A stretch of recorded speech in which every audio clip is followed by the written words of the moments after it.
আজকে মানুষ বীতশ্রদ্ধ হয়ে যাচ্ছে, তারা পরিষেবা পাচ্ছে না। তো যদি পরিষেবা না দিতে পারে পৌরসভা, তাহলে তার দায়িত্ব তো পৌরসভা চেয়ারম্যানের। মানুষের কাজ করার জন্য আমরা এসেছি, কোনোভাবে কোথাও পরিষেবা যেন ব্যাহত না হয়। যদি পরিষেবা ব্যাহত হয়, হয় তাদের পদত্যাগ করতে হবে, তা নইলে আমাদের সরকার তাদের মতো কিছু ব্যবস্থা করবে। আমি সৌজন্যমূলক আচরণ করে দুটো পৌরসভাতে বসেছি, তাদের সঙ্গে আলোচনা করেছি। কোনো রাজনৈতিক বার্তা আমি তাদের দিইনি, কারণ তারাও নির্বাচিত প্রতিনিধি, আমরাও নির্বাচিত। তো আমার মনে হয় যে এই ব্যাপারটাকে হয়তো কেউ দুর্বলতা ভেবে ফেলেছে।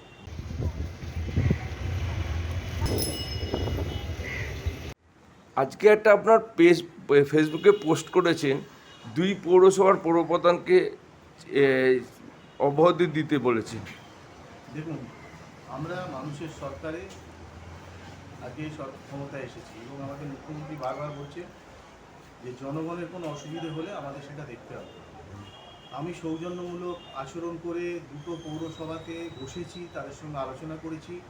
কোনো রাজনৈতিক বার্তা আমি তাদের দিইনি, বরঞ্চ আমি তাদের এই বার্তাই দিয়েছি তারা কাজ করুন, আমরা সঙ্গে আছি, কারণ তারাও নির্বাচিত প্রতিনিধি, আমরাও নির্বাচিত। তো আমার মনে হয় যে এই ব্যাপারটাকে হয়তো কেউ দুর্বলতা ভেবে ফেলেছে। বিভিন্ন জায়গায় আমি কমপ্লেন পাচ্ছি, বিভিন্ন সময়ে, বেশ কিছুদিন ধরে। আমি রিষড়া মিউনিসিপ্যালিটির চেয়ারম্যানকে বলেছিলাম, তিনি দু একটা জায়গায় গিয়ে করেছেন বটে, কিন্তু এখনো পর্যন্ত সমস্ত জায়গা থেকে কমপ্লেন আসছে প্রতিটি ওয়ার্ডে। আজকে মানুষ বীতশ্রদ্ধ হয়ে যাচ্ছে, তারা পরিষেবা পাচ্ছে না। তো যদি পরিষেবা না দিতে পারে পৌরসভা, তাহলে তার দায়িত্ব তো পৌরসভা চেয়ারম্যানের। তাই জন্য আমি বলেছি যে আপনি যদি পৌরসভার দায়িত্ব নেভাতে না পারেন, ঠিকভাবে সম্পন্ন করতে না পারেন, আপনারা পদত্যাগ করুন, সরকার দেখে নেবে পরে। কিন্তু এভাবে চলতে পারে না, কারণ কালকে যদি আইন শৃঙ্খলার অবনতি হয়, তার দায়িত্ব কে নেবে? সেই জন্যই আমি বলেছি যে আপনারা তাহলে পদত্যাগ করুন যদি কাজ না করতে পারেন। শ্রীরামপুরের ক্ষেত্রে কি অসুবিধা? কালকে 25 নম্বর ওয়ার্ডে একটা প্রবলেম হয়েছে, আমি শুনেছি। আমি রাত্রে, আমি বিধানসভায় ছিলাম, আমি পরবর্তীকালে অনেক রাত্রে ফিরেছি। আমি চেষ্টা করবো আজকে যদি তাড়াতাড়ি ফিরতে পারি যাওয়ার, কিন্তু আমি বলতে পারছি না। কিন্তু এ ধরনের ঘটনা থেকে আমরা অব্যাহতি দিতে চাই মানুষকে। মানুষের জন্য আজকে এই সরকার, মানুষের কাজ করার জন্য আমরা এসেছি। কোনোভাবে কোথাও পরিষেবা যেন ব্যাহত না হয়। যদি পরিষেবা ব্যাহত হয়, হয় তাদের পদত্যাগ করতে হবে, তা নইলে আমাদের সরকার তাদের মতো কিছু ব্যবস্থা করবে। মন্ত্রী ভাস্কর ভট্টাচার্য তার এরিয়াতে দুটো পৌরসভা পড়ে, রিষড়া এবং শ্রীরামপুর, তাদের পৌরপ্রধানকে পদত্যাগ করেছে, পরিষেবা সঠিক দিচ্ছে না। কি বলবেন? আপনি তো একজন পৌরপ্রধান। ভাস্কর বাবু মাননীয় মন্ত্রী, ভাস্কর ভট্টাচার্য মাননীয় মন্ত্রী আমাদের শ্রীরামপুরেরই ছেলে। শ্রীরামপুরের সমস্যা বিগত দিনে কী ছিল, কী আছে, সবই উনি ওয়াকিবহাল, এবং ওনার সঙ্গে কোনো অসুবিধা ওনার সঙ্গে আলোচনা হয়েছে। মাঝখানে অফিসেও এসে বিস্তারিতভাবে বলে গেছেন। আমরা নিশ্চয়ই ভাস্করবাবুর সঙ্গে এমএলএ, স্থানীয় এমএলএ হিসাবে তার সঙ্গে যোগাযোগ রেখেই কাজ করে যাবেন। কিছু কিছু জায়গায় সমস্যা, যেমন ধরুন বিক্ষিপ্ত ঘটনা ঘটছে, যেমন 25 নম্বরের একটা বিক্ষিপ্ত ঘটনা ঘটেছে। পরশুদিন আমি নিজে গিয়ে কথা দিয়ে এসেছিলাম যে হ্যাঁ, রাস্তা পথশ্রীর কাজ হবে 6-7 দিনের মধ্যে। আজকেও বোধহয় ইন্সপেকশনে যাওয়ার কথা আছে। ওখানে একটা হেলথ সেন্টার নিয়ে আর একটা পুকুর নিয়ে, পুকুরের কাজও আজকে শুরু হয়ে যাবে। এই বিক্ষিপ্ত বিক্ষোভ মানুষের আছে।